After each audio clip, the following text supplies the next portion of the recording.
Welcome to the Magic Mechanic Show right here on WDBO 107.3 FM and AM 580. This is the show that can help you with any problem you may be having with your car or truck. Hosted by the Magic Mechanic himself, Larry Perry. Larry says his goal is to educate listeners on vehicle maintenance and repairs so they can be educated customers of auto repair shops rather than victims. And make sure you tune into this show because money-saving advice as well as tips for making your vehicles last as long as it should are always available to those in need. How you doing today, Larry? We're doing fantastic. Like I said, I spent my morning doing some pressure cleaning around the house, so it kind of worked on the shoulders and the muscles and the elbows a little bit. So you're nice and loose today for any tough questions coming your way. You better believe it. Hey, hi folks, I'm Larry Perry, and you're tuned in to the Magic Mechanic Radio Show. So new listeners know this is an interactive automotive and mechanical advice program where we help you with your car problems and just about anything mechanical, and it's been our pleasure to do so for over 31 years. Me personally, I'm an automotive shop owner and been a master auto technician since 1982. And remember, all your calls and car questions are being indexed and they're being placed on our new Magic Mechanic YouTube channel. So other folks searching for answers just like yours will be able to get the same needed information. Think about that. Folks will be able to play your car questions back and hear our comments 100 years from now. So we'll all live in infamy. So dash warning lights, poor fuel economy, oil consumption, AC not working correctly. Maybe you got a vibration in the steering wheel at a certain speed and you've done everything you known to mankind to try to remedy it. Warranty questions. And I've been around long enough to answer antique, classic, and muscle car issues, questions, restoration issues. And remember, we don't just talk about gas-powered cars anymore. We also get involved with the gas, the hybrids, the electrics, and of course diesel vehicles as well. Also remember, I have a complete database, and this is something that is so important, and it helps so many people that has taken vehicles back to the dealer, say for an example, many times for some of these extremely elusive and intermittent problems folks run into. But I have a complete database of all the listed recalls and technical safety bulletins from 1980 all the way to 2023. And you can also ask a car question by emailing me directly, Larry@magicmechanic.com. I can't guarantee I'll get to them during the course of the show, but if I can't fit them in, I will answer them by the first of the week. So definitely go ahead and send your automotive questions via email as well. But we do have several open lines right now. If you do want to hop on board, we'll go ahead and get you in line. And hey, we'll sit back, kick back, and talk about cars here for the next little bit. How's that? Next couple hours. Any car question you might have. Maybe you're in the middle of a restoration project. Maybe you've had an older car sitting in the garage for a long period of time and you're concerned on what you're going to need to do to get it up and running again. Well, all those questions are great, and especially oil questions. You know, we talk a lot about the synthetic oils like AMSOIL and what they can do for any internal combustion engine as far as longevity goes. Let's go ahead and run up to the Villages and we're going to talk to Richard. Richard, tell us what's going on. Hey, Larry, thanks for taking my call, and I enjoy your show very much. Listen every week. Listen, yesterday I was changing my engine air cleaner, and I took it all apart, right? And there's a hose, a big hose that comes from the engine into that compartment. And I looked in there, and I saw something in there, and I stuck my finger in it, and there was oil in it. Oil in the hose where the air, coming from the air intake and going into the engine. Mm-hmm. Do you have any idea why there would be oil in there? Well, yeah, pretty good idea. Okay, so it says here that you got a 2012 Cadillac. Right. And let me ask you this, Richard, what oil are you running in this? whatever they put in the Cadillac place. They call it full synthetic. Probably not. I heard you show enough to know about that. Yeah. But See, I can't come to your shop. It's so far away. Yeah, I understand that. I understand that. This is what happens, and this is something that, it's not just you. It's what the whole industry is plagued with. See, they want everybody to run these extremely thin motor oils. And what you are getting is most likely whatever bulk oil that particular dealer is buying and servicing these vehicles with. And it's probably a 20 weight oil because that's what the majority of them take. And what happens is these 20 weight oils are so thin that you get a lot of crankcase blow-by. And what it is, it's compression that actually bypasses the rings, and it goes into the crankcase, and it creates excessive pressure. And when it does this, it's actually pressurizing, and these pressurized crankcase vapors are actually going right into your intake system, right into the air cleaner system. And when this takes place, the next thing you know, over time, you'll start winding up getting oil will actually start getting into the air filter itself. And there's companies out here that's went and they've devised these what they call catch cans that they can put in line in that crankcase tubing, coming off of the engine going back into the air cleaner box. But that's just something to keep the air filter from getting wet. The problem is still existing. And see, Richard, all a person would really need to do is increase the oil viscosity that you're using. When you do that, let's say if they're using a 20 weight and you go to like a 530 or something like that oil, then what happens is you get this stronger oil film, and it'll actually help seal the rings up better, and will make the oil control rings on the pistons actually operate more efficiently.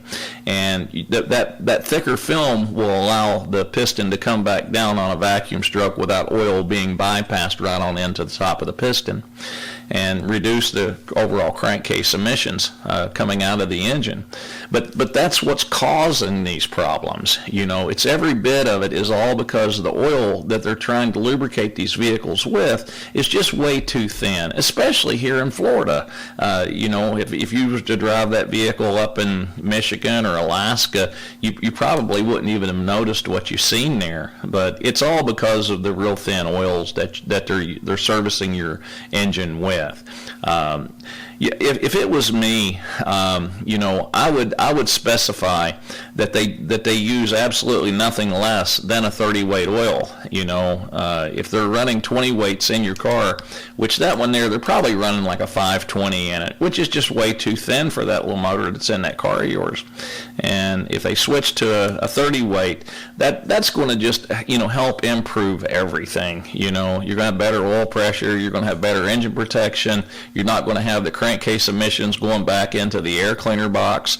And it's just, and this isn't on yours. This is almost all vehicles here in Florida that are running 20 weight oils, and it's a problem that we're plagued with, and hopefully some of these manufacturers start wising up. They try to get you to run these ultra thin oils to increase fuel economy and have lower emissions during cold start emissions testing, because the thinner oil represents a little bit of a lower oil pump drag, which results in a little bit of a lower exhaust emission during cold starts. But that's the only benefit. So you're trying to reduce emissions at the cost of your engine's life. So, individual's going to have to figure that out for himself. But if you go by the rule book with these and use the oils that these manufacturers state, especially if they're 16 or 20 weight oils, you're going to be following their directions at the cost of early engine life is what will be the final result. Richard, thank you so much for your call, and we're always here if you need a hand. Thank you so much, Richard. That opens up a line right here on the Magic Mechanic Show on WDBO 107.3 FM and AM 580. Any question you may have about the comment or concern or criticism or compliment of your car or truck, or really any vehicle that takes oil, as you can see. Full of intelligence when it comes to motor, but whether you're as smart as Larry Perry or as unintelligent when it comes to engines as I am, he'll answer your question anywhere in between. Isn't that right, Larry? I'll do my best. I wanted to mention here, one of the most common emails that I get, and sometimes complaints about a vehicle, are the Hyundais and Kias. And I don't know if you all out there in car land really understand what's going on in the industry with the Hyundais and the Kias. Let me just put it like this. If you've bought a Hyundai or a Kia in the last, let's say, 11 years or so, or 11, probably maybe even 12 years or so, it probably needed an engine at one point in its life, and so it's like this. There were so many problems with the engines that they used in those cars and little SUVs that it resulted in this massive recall, which is so elusive and evasive. All these engines had defective piston rings in them, and supposedly, Kia and Hyundai are replacing the engines if they have bad rod bearings. Now think about that. Okay, the problem with the engine is bad piston rings, but they won't replace the engine unless you have bad rod bearings. So what happens is if you drive the engine until it slings a rod out of the oil pan, they'll replace your engine. If you go in because you can't keep oil in the engine, they won't replace it. Isn't this bizarre? Is it just craziness? And so if you have a 2011 to say a 2019 or 20 Hyundai or Kia that's going through oil left and right, to get your engine replaced, your best bet, I guess, is to probably not put any more oil in it and just let the engine come apart. Then I guess they have to replace it. But if you're having to add 5 quarts of oil every 500 mile, they sometimes don't want to replace the engine, and but it's crazy town when it comes to those. So number one, unless it's just had a new engine in it, you do not want to consider one of those vehicles as a used car. If it has had a new engine put in it, then the secondary owners are supposedly under the engine's supposed to follow the warranty, even if it is a secondary owner. But those all have to be, all this has to be taken into consideration before you buy one of these cars. So. And who knows what the future of Hyundai and Kia is going to be after this $1 billion engine replacement settlement situation. I don't know. And these are things a person needs to think about before they buy any car. Is the car company actually going to be around to supply parts as it ages? So those are things to always take into consideration. Let's head out to Ron in Longwood real quick before the bottom of the hour news here. Ron, tell us what's going on with this Lexus. How you doing, Larry? We're doing great. Good. Here's what I got. I got this 2018. It's got like 84,000 miles on it, all highway miles. I started thinking probably needs plugs. So I look at the manual that says at $120. So I call up a dealer and they tell me it's like an $1,200 job to put a set of plugs in this car. And I was like, what? Can that be right? Ron, the spark plugs for this thing are probably close to $20 a piece. You've got 6 of them, and you're looking at about 4 to 5 hours labor to install them. And the reason that the labor is as extensive as it is you have to remove the whole upper intake plenum and throttle body assembly off of the top of the motor in order to have access to the rear spark plugs itself. And since you've got to go through as much as what you do to get to those rear spark plugs, they're probably including new coils at the same time. And if they were to replace the ignition coils and the spark plugs, plus all the labor that goes into doing this, it could very well easily run into over $1,000. But just to put spark plugs in it, I would be willing to say you would probably be somewhere between the area of $400 to $500 just to get spark plugs replaced. But if they were to replace the ignition coils along with it, if they used original equipment, Lexus or Toyota ignition coils, I would expect them to be very expensive. And just so you know, Denso is who makes the ignition coils, and we can get the Denso ones, which makes the ones for Toyota and Lexus, for about half the price. So, you know, if you want it to come in a Toyota box or a Lexus box, and you'll never know the difference anyway, that just kind of lays it out there for you, Ron. I wish you luck. If we can help you, let us know. Where do you want to go right now, Larry? Let's head to Winter Park and let's talk to Ken. Hey, Ken, go ahead. Hey, thank you so much for taking my call. I've got a 2013 Lincoln MKZ 2.0, not the hybrid. It's got really low mileage, like around 60,000. And about a week ago, I started to smell a very strong smell of gasoline in the garage after I parked the car. There is no obvious leaks of any kind that I can see. I've taken it into my local repair shop, and they did a quick and dirty on it and basically said they can't find anything. The next step is to drop the gas tank and look around at a cost of over $700. So I'm wondering, what could my problems be? Oh, wow. I would think that they should be able to come up with some sort of a place to even look for without going to that expense. Listen, Ken, on a lot of these, what will happen is, then do you smell this in your garage? Is that where you're noticing the smell, is when you're in the garage? Well, basically, you know, after I drive the car and put it in the garage, yes. Okay. But I will tell you that I left the car out last night and got up this morning to see if I could smell anything outside, and I could not. Okay. So I don't know, perhaps that'll help you. Now, have you raised the hood before you start the car in the morning and just kind of smelled around to see if the odor was stronger in the front than it was in the rear of the car or anything like that? Well, when I walk around the car to try and figure out where it's coming from, I think it's stronger in the rear. Okay.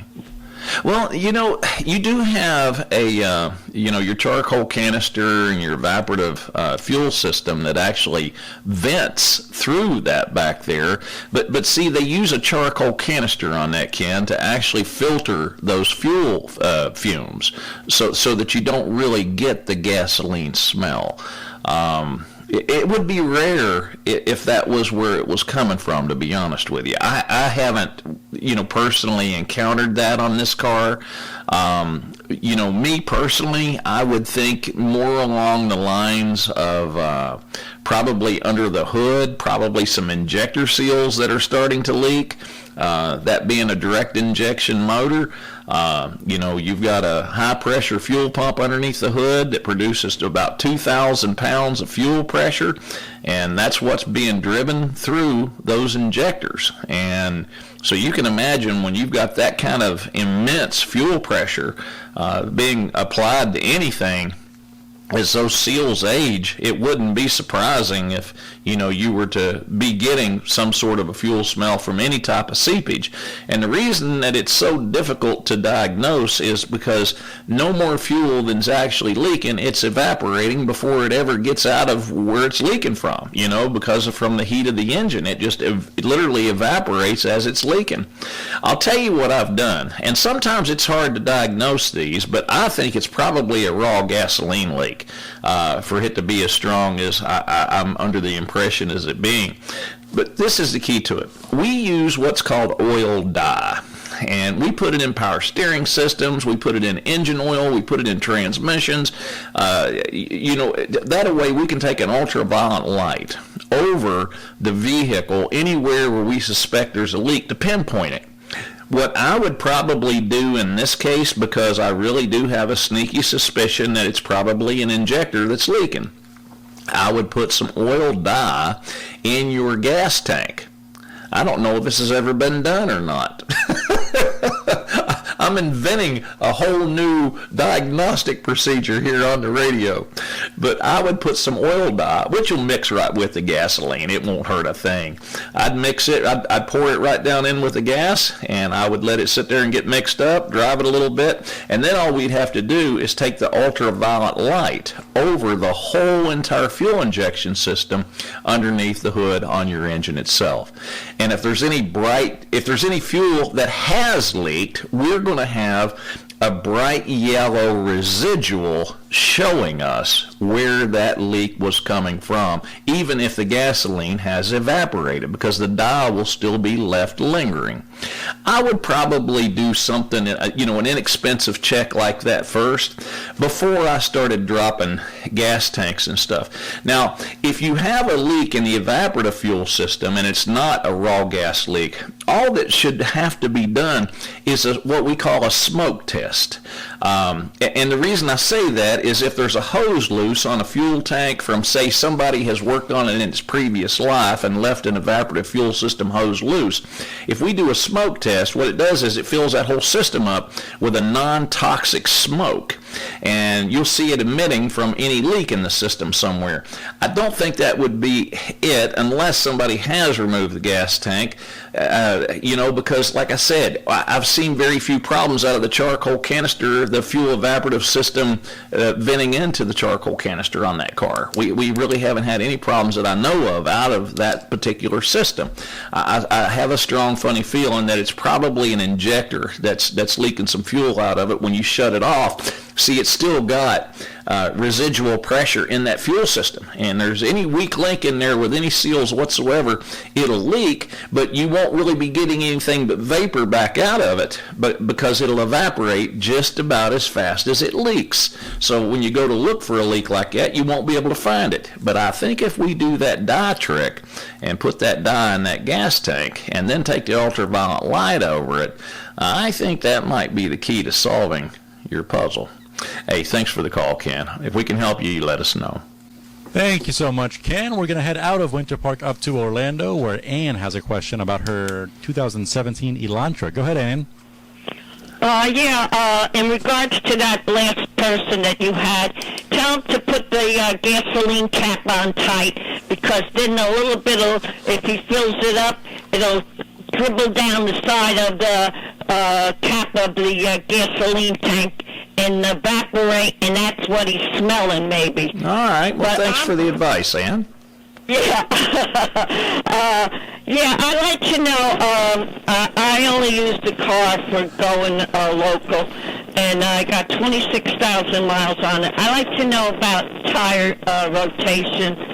Should there be a tire rotation at that? Well, it's about like this. And in our case, I will tell you what we do at Magic Mechanic. Our customers, of course, they use AMSOIL, and it's an extended drain oil, and they change the oil. We change their oil about every 15,000 miles or once a year. And we rotate the tires on those cars at 15,000 miles.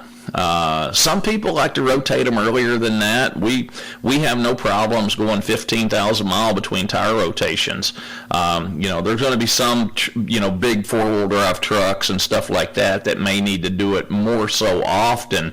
But unless you've got a tire wear problem or a front end issue or something like that, usually about every 15,000 miles is plenty's fine. Anywhere between, I would say, 10 and 15,000 miles, you're perfectly fine with it. But like I said, we don't have any abnormal tire wear issues, and that's us rotating our customers' regular passenger cars every 15,000 miles. I think if you follow that, if you haven't rotated them at 26,000 miles, you're definitely due, and I'd probably start rotating them about every 15,000 miles from now on. Thanks for your call, Ann. Thank you, Ann. That was a quickie, so we're going to squeeze in one more call before the break. Let's head on up to Claremont, where Ron's got a question. Go ahead, Ron. Hey, good afternoon. I listen to you guys all the time. In fact, Larry, I want to give kudos to Larry. I had a 2002 Toyota Highlander that he changed the transmission oil in it for me. put Angelo in it. That car's got over 439,000 miles on it. Well, that's what we want to hear. No car payments on that one either, right, Ron? Right. And I even gave it to my grandson, and he's still driving it. Oh, that's the original transmission in it. You know, I had a Toyota Sequoia that I'd had pretty much since it was brand new, and I drove it for years. The wife drove it for a while. We gave it to my oldest son, and he drove it till it had about 320,000 miles on it, and it got in an accident, and was totaled. And it ran and drove out so perfect.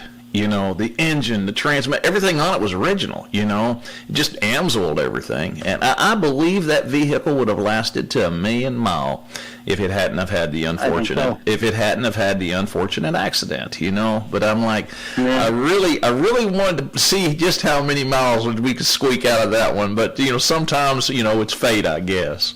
Go ahead and tell me what we're working on now. Well, I got a 2018 Chrysler Pacifica, and it's got 54,000 miles on it. I bought it with 35,000 on it about 5 months ago, so I do a lot of driving. So the thing of it is, it makes like this, when you open the doors, they shut it off. Sometimes when you start it up or when it's sitting idling, it'll make this noise like it's clicking in the dashboard. So I don't know what that would be. I would think it'd be ECM or something like that. But. Well, it quits, right? Yeah, it does quit. It eventually quits. What that is, what you're most likely hearing is you've got electric mode and blend door actuators, motors in the dash itself. And when you shut the vehicle off, they will go back to a neutral position. And then when you restart the vehicle, it takes into account where your AC controls are, and then it repositions them every time you start and when you turn the car off. So they're going to actuate. And what you're hearing is those actuators actually going back to their neutral position. And some of them are downright noisy. but yeah. Sound like somebody playing drums. As long as it. But now, sometimes those things, when they go bad, they'll keep right on making noise. And when they do, they'll keep on operating even after the key's off because they can't find their neutral position and they've got power going to them at all times. They'll run your battery down. So, but if the noise quits after you shut it off, you can roll the window down in your garage and just double check, stick your ear in there, after a few minutes and make sure everything's shut down and the electronics have went to sleep in the car. Believe it or not, your electronics in your car has to go to sleep after about 20 minutes. Can you imagine this? What have we done to the automobile market? But it was just doing it. It was just doing it, and I'm sitting here idling. It sounded like somebody knocking inside the dashboard. Well, now, if you're hearing it while you're driving the car, and not after you've exited it, then you could have something else going on. Now, Ron, let me tell you this: if your cooling system gets low, you can get a noise like that. What it'll be is air actually being chased through the heater core, and it'll make a knocking type of noise. You don't have to be overheating, but it can have air in that cooling system and actually cause a knocking noise as the coolant is actually circulating through the heater core. I'll tell you what, I know you're a little ways off, but if you can bring that car by the shop sometime, when I'm there, Monday through Thursday, and you want to bring it by and just let me stick my head in the car and just take a listen to what you're hearing, I'll give you an ear and let you know what I think's going on. But in this particular case, if you get this knocking or some people call it a hammering type of noise, if you get something like that, it could very well be air in the cooling system. And if you've had any cooling system service done on the car, it's imperative that they do what they call vacuum fill these cooling systems nowadays. If not, you're almost guaranteed you're going to get air in these cooling systems, and it'll do just exactly what you're discussing. But if I can help you, you know where I'm at. I appreciate your call, Ron. So let's take a quick trip up to Tavares, where we have Richard calling in today. Richard, go ahead. This is Richard. Yes, Hey, Richard, go ahead. Hey, Larry, you worked on my Cadillac a year or so ago. Transmission, did a great job. I got a Ford F-150 2004 4.6, had a remanufactured transmission put in, and it's searching to find the final gear. It kind of just, it's not doing this, it doesn't really engage. If I take the overdrive off, it'll shift up through all the gears, and then I put the overdrive on, and it'll kick right in.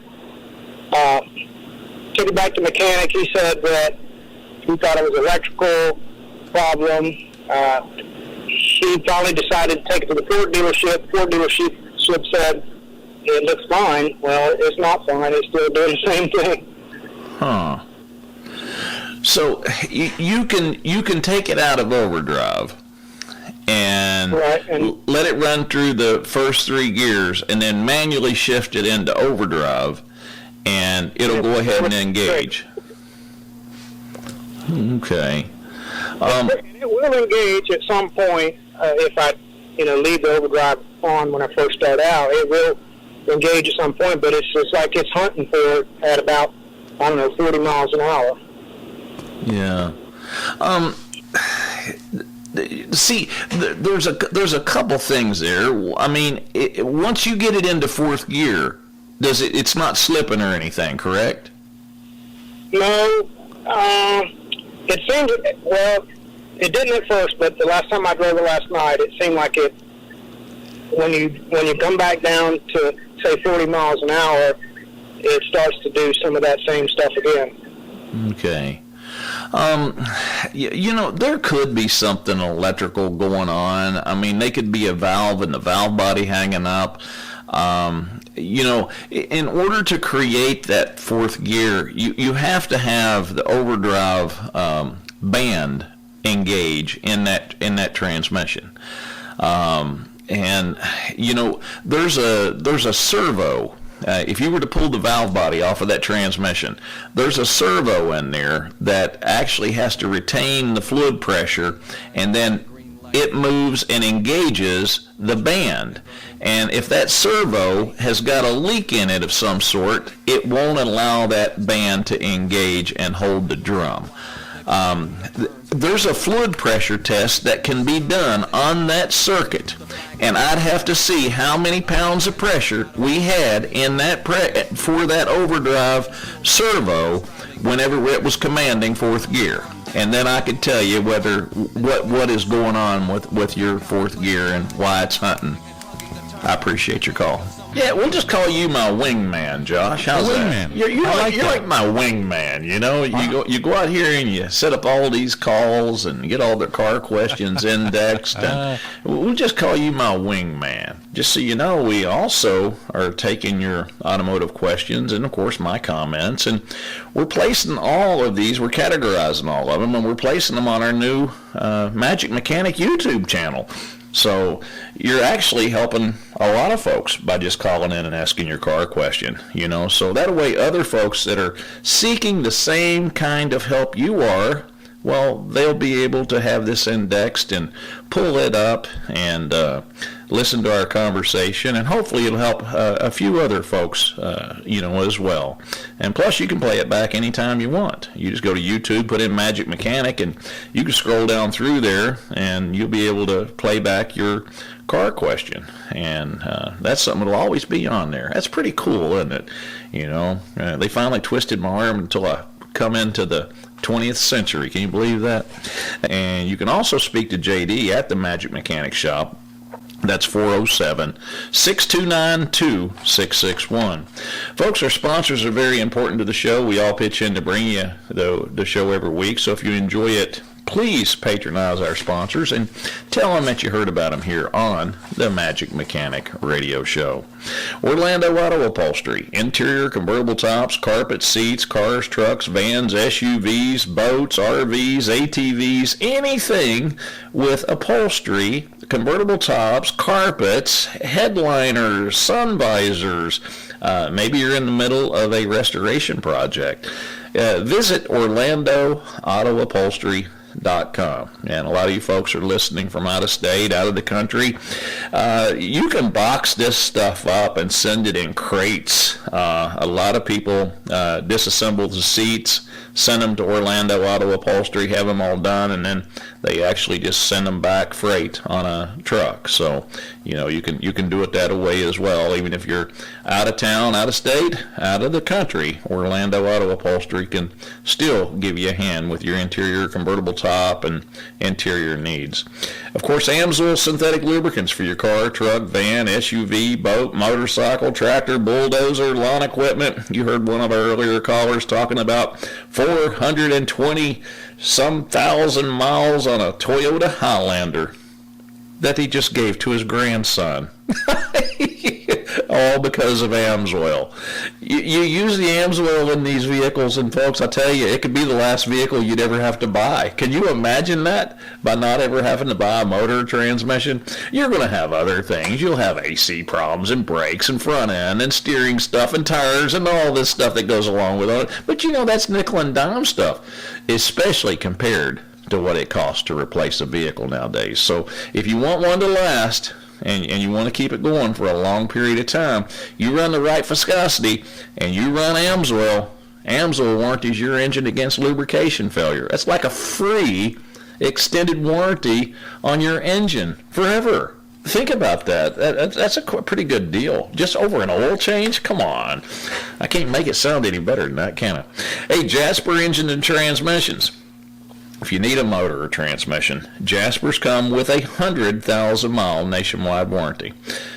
So if you're going to repower a fleet car, maybe the family vehicle, you just don't want to go out here and pay, $30,000 over suggested retail for a vehicle right now? Well, maybe you ought to consider just fixing the one you got. If everything else on the vehicle, it still looks decent, the interior is okay, everything else on the car has had good service, and it just needs a motor or transmission, maybe that's the smartest solution. You got to think. If you spend $5 or $6 grand on a decent car, that wouldn't even pay the sales tax on a new one. So always keep that in mind. And if you're going to repower one, get the best warranty. Parts and labor, 100,000-mile warranty. You can't beat a Jasper. And, of course, the Magic Mechanic Auto Service Center located in Orlando, Florida. Engines, transmissions, brakes, suspension, steering, electrical repairs, antique, classic car mechanical restorations, and, of course, Amsoil synthetic lubricants. Business at magicmechanic.com. Email me directly, larry@magicmechanic.com. Let's start off the second hour by heading to Ed. He's here in Orlando, Florida. Ed, tell us what's going on with that 07 Ford Edge. Hey, Larry, how you doing? It's good. It's a 2007 Ford Edge. Got a 3.5 motor and a 6-speed transmission. Okay. It's a neighbor's car. We had one CV joint replaced, which I would do both myself, but he took it back to the mechanic because he's still getting the shimmy. He's had the line, he's had the tires bounced, and I'm leaning towards the other CV joint, but they're telling me it's a transmission. So, do you know anything about these transmissions? Is that possible? It's they call. Do you know whether this one is a? Do you know whether it's a front-wheel drive or an all-wheel drive? It is a front-wheel drive. It's just front-wheel drive. Yes, sir. Okay, it's important I know that because I have to think in terms of no rear end, no rear differential, and no big long drive shaft coming off of the. So if it's just a front-wheel drive. And they got a vibration at pretty much just highway speeds? I don't even think it's highway speeds. I think it's local. I think it's maybe like somewhere on the 45, 50 mile an hour. Okay. It's not my car. It's my neighbor's using those again, so I'm trying to help him. So. I kind of agree with you, Ed. I really do. I think that do you know how many miles are on the thing? say it's about 110. Okay. I'm thinking more along the lines of maybe an inner joint, an inner drive axle joint. Usually those are the ones that'll cause you a vibration at, highway speeds and stuff. The outer ones, if you know how an old CV joint will get, if the boot's bad on it and it gets debris in it, you make a tight turn, you'll hear it clacking or making noise. But they usually don't cause if you're going straight, those outer ones don't normally cause vibration problems. It's usually the inner ones. Let me next to transfer. Yes. Transfer case, right? Exactly. It's the inner ones. Once they get some wear to them, they will start. The way that they're made, the bearing inside of it will try to climb the outer casing, and it throws the drive axle out of alignment, and it'll cause you a vibration. And that's another thing too. A lot of people don't realize if you've got bad mounts on a front-wheel drive car, it will throw the drive axle alignment off too. You see what I'm saying? You have to those drive axles have to be aligned from the transmission to your spindles and your hubs. If you've got a bad mount on one, it may not be causing the engine to flop up and down, but what it'll do is it'll throw the drive axle alignment off. And if that happens, then you can get vibrations because of that too. I've seen transmissions cause a vibration like that, but it's so rare. I wouldn't bet $4,200 on it. Not without getting a second and a third and a fourth second opinion.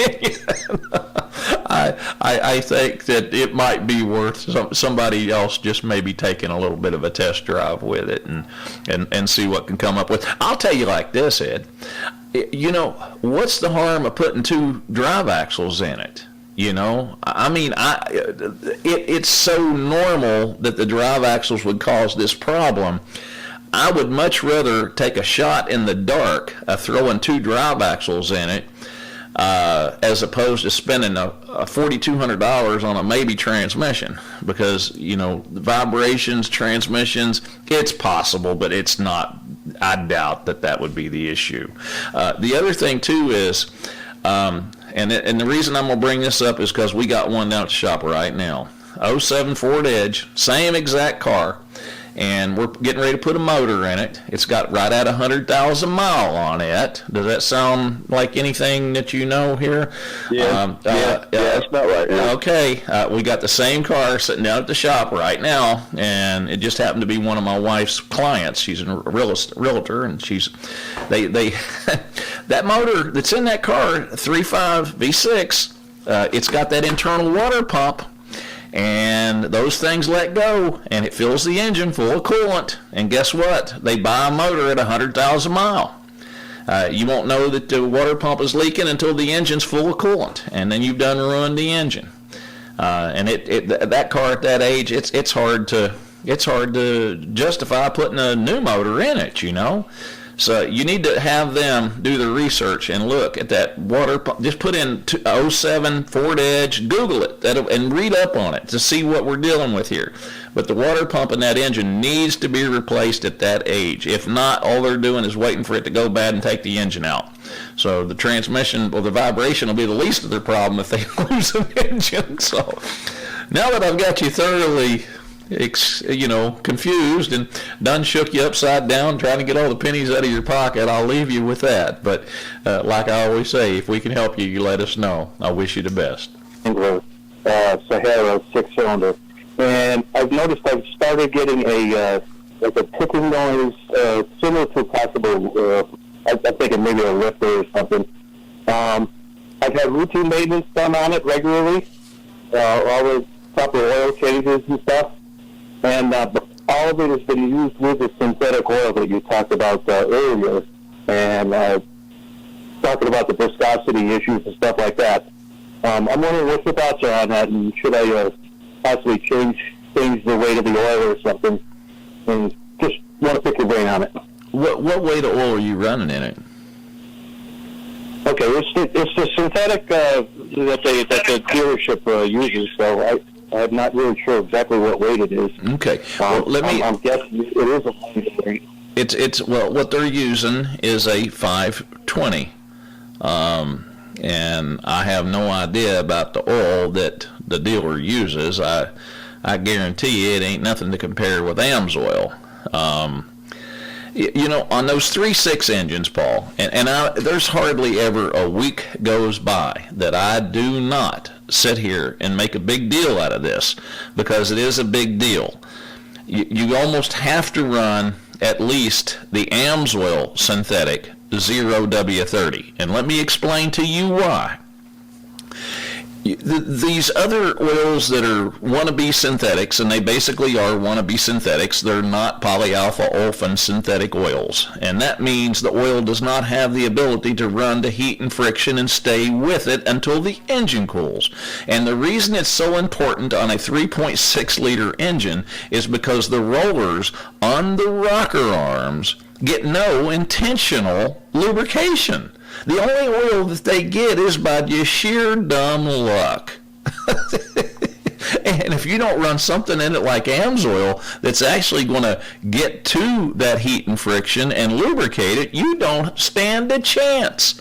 The rollers on the rockers are going to wear out, and they're going to start making ticking noises. And if you let it go, what's going to happen is the little needle bearings that support the roller so it can roll around they're just going to start falling apart. And when it does, the roller goes sideways, locks up, and it knocks the keepers off of your valve springs. So then your valves can fall directly down on top of your piston, and we're going to be begging Jasper for a 3.6 liter motor that takes us a month to get, because there's just no cores for them, because all the engines are destroyed whenever the valves drop and hit the piston. So, you can't run 20 weights in it, number one. And if you run anything in it even if you run a 30 weight in it, and you run something other than AMSOIL, it's Russian roulette on whether you're going to have success with it or not. You just have to have a specialty oil like AMSOIL, and you got to run something higher than a 30 weight viscosity. And if you've already got the ticking noise, and if you don't get on this relatively soon, you're going to be the candidate that buys a motor. It's just that simple.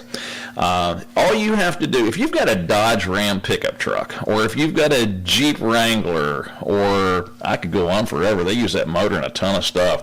One of the Chargers, the Durangos, the Challengers, the Voyagers, the Pacificas, the Jeep Cherokees, the Dodge Rams, the ProMaster vans, that they also put these great big motorhome coach on the back of them. They all got the 3.6 Pentastar motor in them, and everybody's losing motors in them, and it's okay, I guess, all because of using 20 weight oil that just does not do a sufficient job of lubricating the rocker arms. But in your case, you're going to have to get the rocker arms replaced. Some of the Dodge dealers or Jeep dealers, they're going to want to replace the whole motor, or either they're going to give you an estimate for $10,000 just to fix what you got. You may want to give us a call at Magic Mechanic. Let us listen to it, and we can price up what you'll probably need to have it done. Hopefully it hasn't gotten so bad it's taking the camshaft out too. See, that's the big thing. If we can catch it early, we can replace the rocker arms as opposed to it damaging the camshaft as well. And if you wait too long, you wind up buying a complete engine. So, and then after you get this fixed, if you're going to keep the vehicle, then we switch it over to 0W30 AMSOIL, and then you don't ever have the problem again. It's just that simple. All right, we got one right here, and this question I think you'll be very easily able to answer. Not actually even a question. Hey, Larry, just found you on YouTube. Just an awesome addition to the show. Just cool as all get out. I'm sure all the listeners, once they find that, will appreciate the heck out of that. So fantastic job to you and WDBO.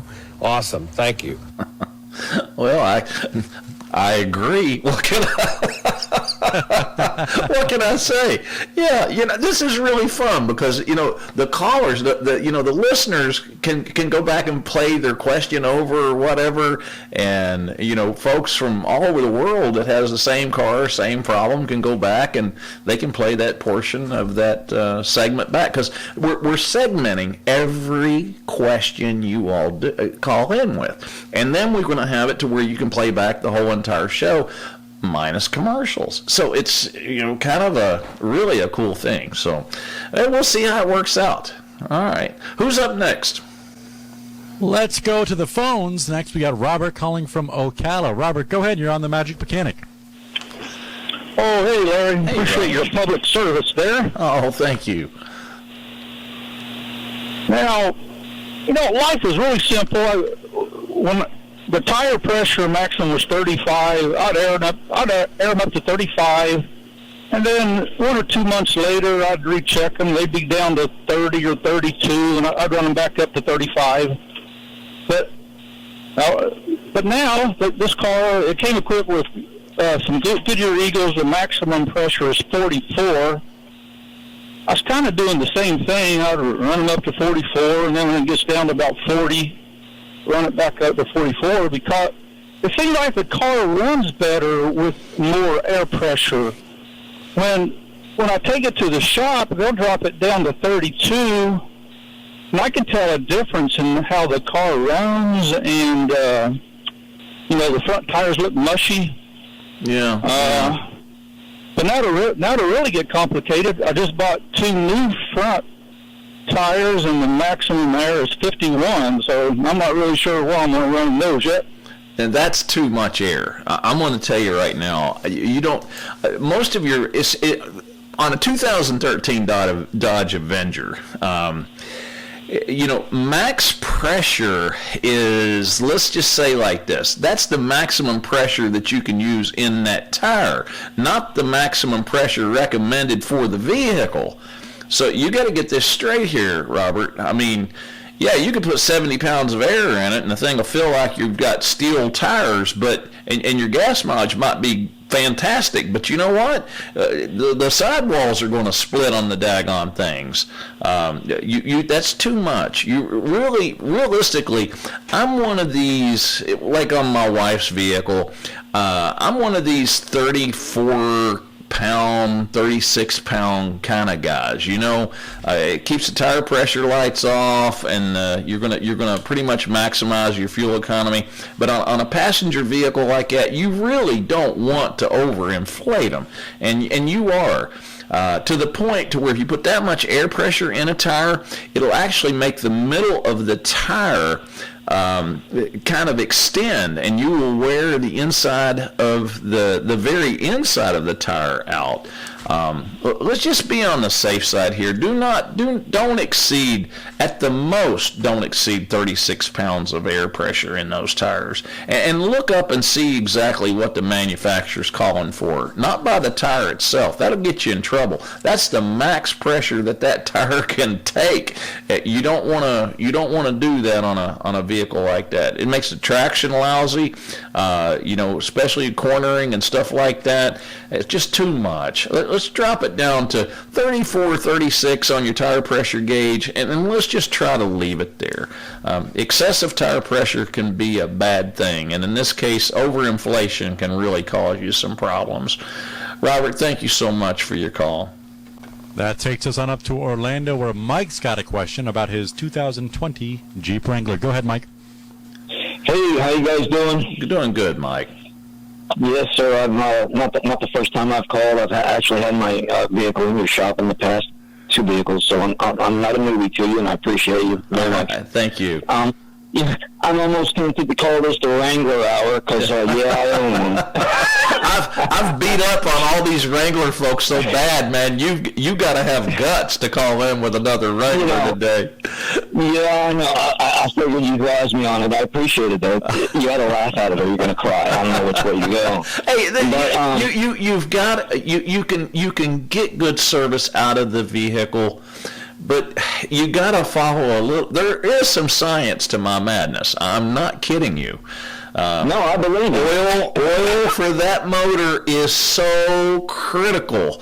If you listen to the show, you know when we get all these clicking, ticking Wrangler calls every week, there is got to be something to it.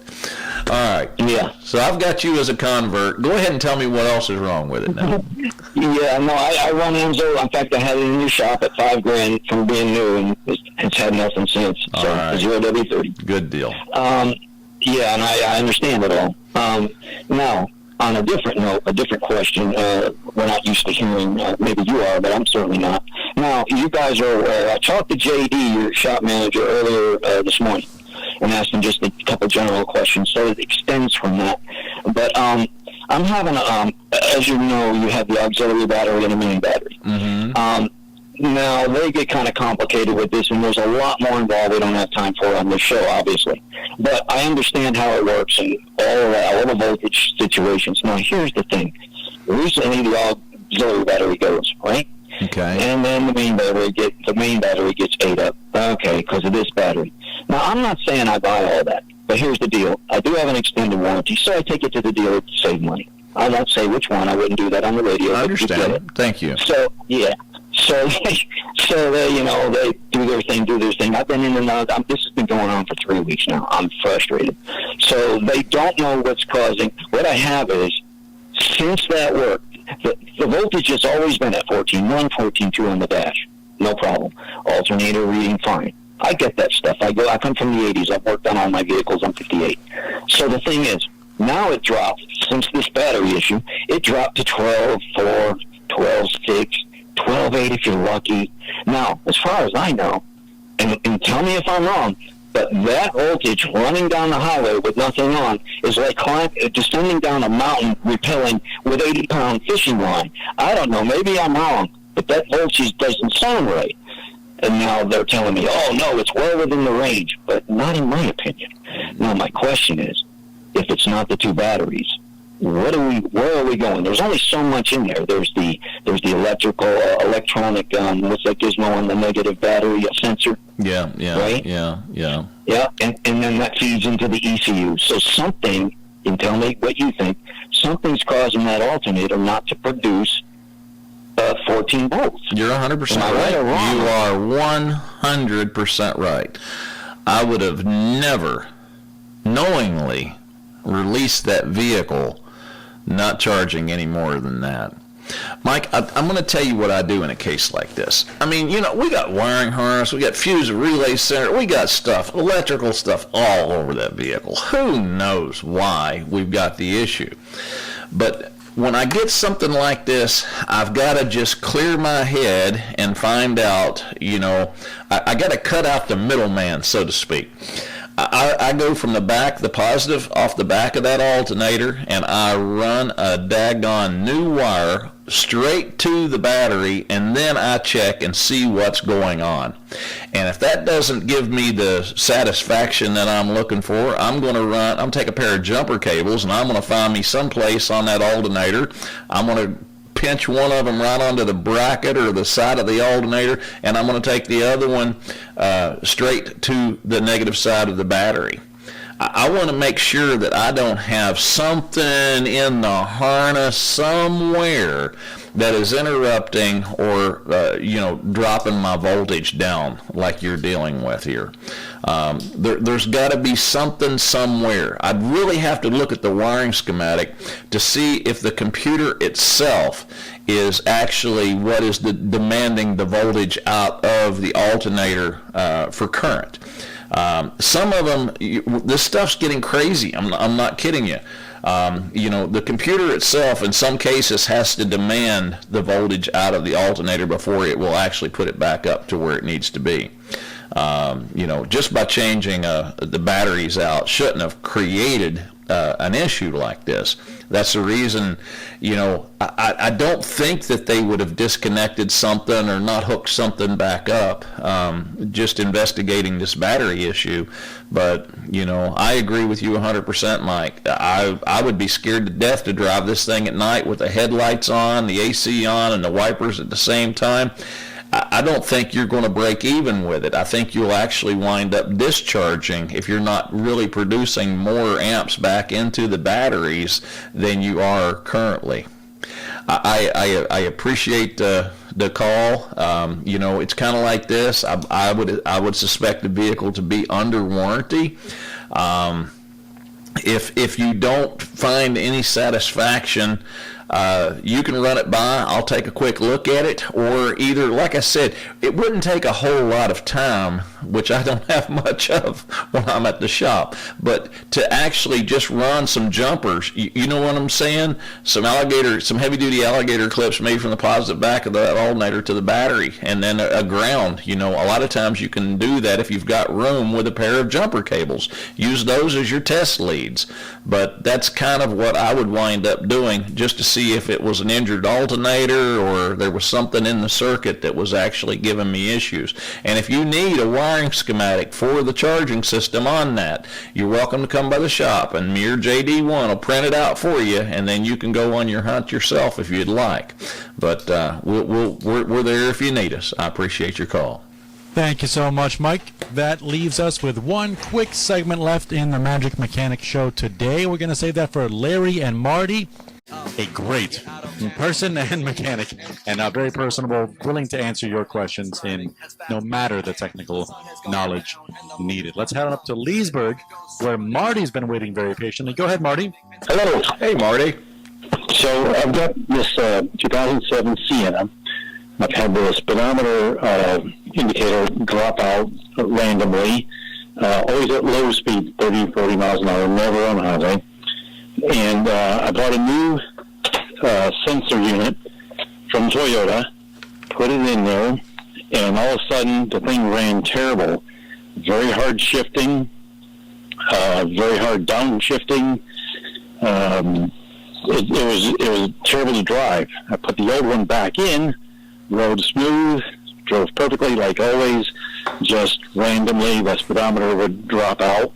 And one time it even, downshifted it like 40 miles an hour after the speedometer had been set on zero for 4 or 5 seconds. And so I'm really perplexed. I'm not sure where to go with this. Okay. What's going to need to be done? Does this happen pretty frequently? Yeah, probably every 2 or 3 days of driving at least. Yeah, see, that's the problem. You take it into a shop, and if they can't get it to duplicate the problem, it's they can't drive it for 3 days. You know what I'm saying? Yeah. This is what I would have to see. I would have to have a scan tool on it with the data stream pulled up. So that way I could sit there and I could read the speed sensor readings, because you got a vehicle speed sensor, and then there's a couple other sensors on that transmission as well. There's input and there's output sensors on those as well. So that way the computer system can detect if there's a slippage in the transmission. So if you're dealing with the right sensor, which would be the vehicle speed sensor, I would have to be able to look at a data stream on a scan tool to see if we were reading the correct speed and there wasn't any fluctuations with the miles per hour that it was reading when the speedometer itself acted up. And if you do lose vehicle speed sensor going back to the computer itself, you are going to have some wacky, crazy transmission shifting errors of some sort. You put one speed sensor in there, you got problems. You put the old one back in, it shifts. That's telling me that there could be some type of a resistance problem in the wiring going from that speed sensor back to the computer itself, Marty. And the only way that a person is going to be able to pinpoint that is by looking at the data stream on a scan tool, and to see what you're actually reading. That, or either a person is probably going to have to go right into the PCM, the powertrain control module, and actually start checking for voltages on the input going into the actual computer itself, from the speed sensor. A lot of times on those circuits where they've been wadded up in a wiring harness for a long period of time, we'll cut the insulation off of them and they'll either be melded together or binded up, and something's causing them to change resistance. And we'll literally pull them apart, re-insulate them, and throw it back together, and that'll fix the problem. On these older cars, I'm telling you, you get into a situation with wiring harnesses are starting to fail on these things. And a lot of times we just have to run a whole new set of wires to the PCM. That could be possibly what you're dealing with here, but I would have to have it act up with me while I'm driving it and looking at the data on a scan tool to tell you exactly what's going on. I do appreciate your call, and if you're in the Orlando area, hey, I'm more than happy to take a ride with you if you'd like. Larry, Orlando, make it quick. We've only got about a minute. Okay, so I have an 08 Nissan Altima. When you first start out, it's very slow, like you're pulling a trailer up, and then it's in the second or third gear, it goes up normal. Yeah. Larry, let me just tell you what's going on here. There's an actuator in your transmission that actually changes the gear ratio for that CVT transmission. It could actually be the force motor in the transmission, or possibly the programming from the computer system that's causing it to be a complete dog off the line. We deal with it all the time. Sometimes we can reflash the computer system and actually get it to where it will actually have a little pep off the line. Folks, thanks for tuning in. You listeners, customers, show sponsors are the reason we do the show and have a job. You can tune in every Saturday at 3 p.m. Eastern Time in Central Florida on 107.3 FM, HD Radio 96.52, and AM 580 worldwide at WDBO.com. And click Listen Live, or just tell your smart speaker to play WDBO Radio every Saturday at 3 p.m. If you need help with your vehicle, you can always call Magic Mechanic at 407-629-2661. Visit our website, magicmechanic.com, or you can also email car questions directly to me, Larry, at magicmechanic.com. And don't forget, YouTube, Magic Mechanic, and hit playback on any of our previous shows. Until next week, be safe in and out of your car. We'll see you back here next Saturday at 3 o'clock.